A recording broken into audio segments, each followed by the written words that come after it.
everybody.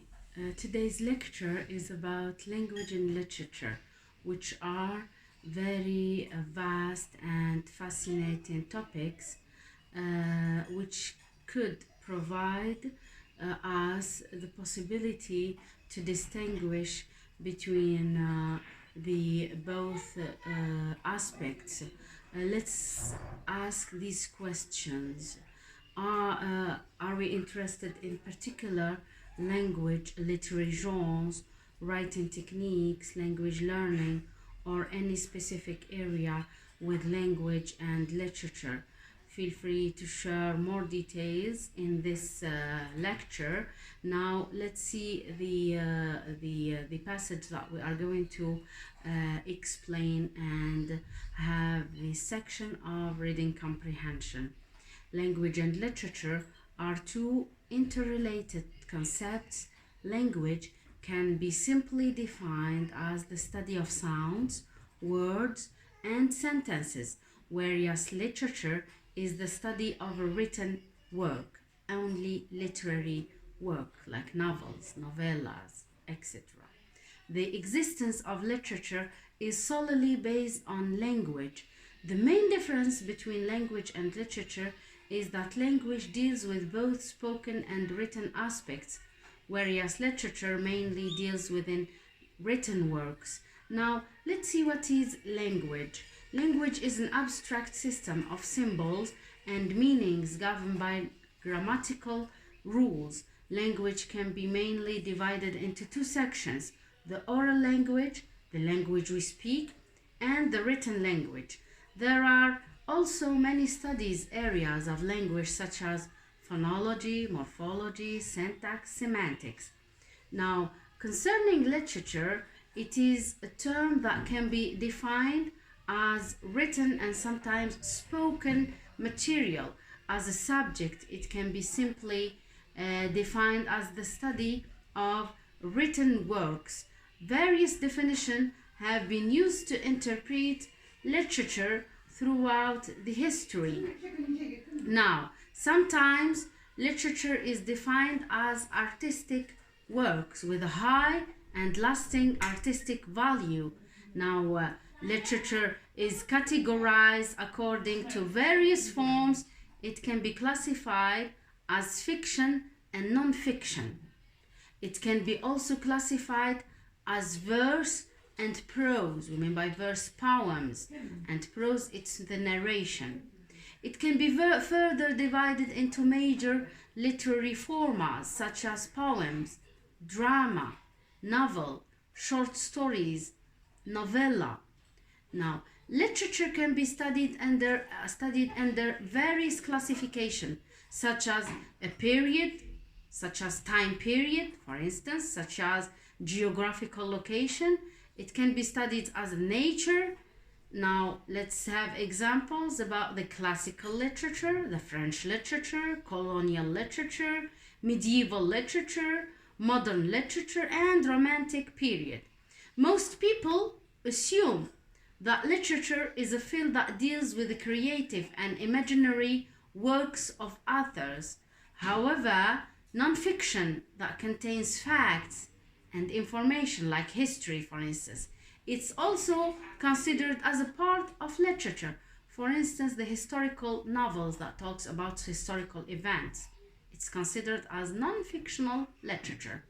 Now let's see the difference between literature and language. Language is an abstract system of symbols and meanings governed by grammatical rules, whereas literature refers to written works, especially those considered to be superior or lasting artistic value.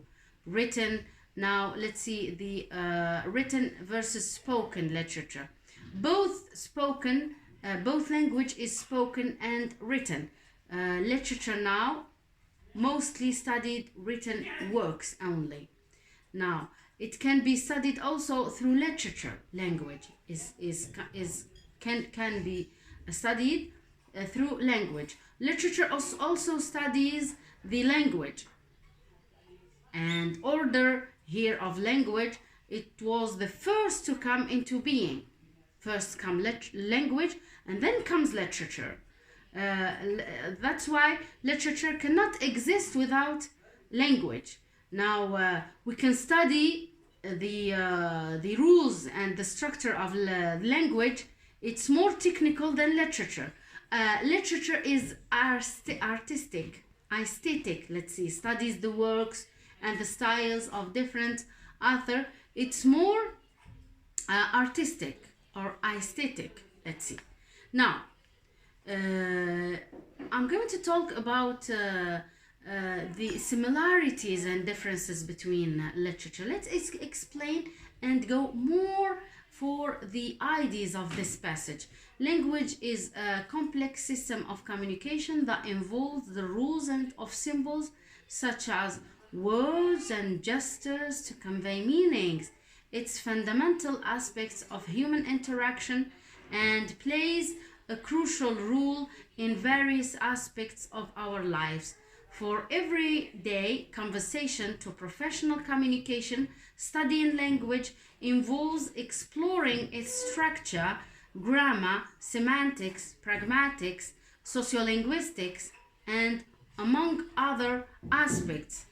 Now, concerning literature, it encompasses the written works, including novels, poetry, plays, the piece of theaters, and essays that expresses ideas and emotions through language. It serves as a reflection of society, culture, and human experience. Literary analysis involves examining the themes, characters, setting, for instance, the stylistic elements within a piece of literature. It also explores the historical and cultural context that influence literary works. Now, let's see the similarities now. Let's delve a bit deeper in a few aspects of language and literature. Concerning language, first of all, linguistics. It's the scientific study of language. Now, language acquisition, it examines how individuals learn language, they acquire languages. Applied linguistics, the practical application of linguistic theories. Now, concerning literature, for the genres, الأجناس, literature is divided into various genres, each with its own distinctive style and purpose.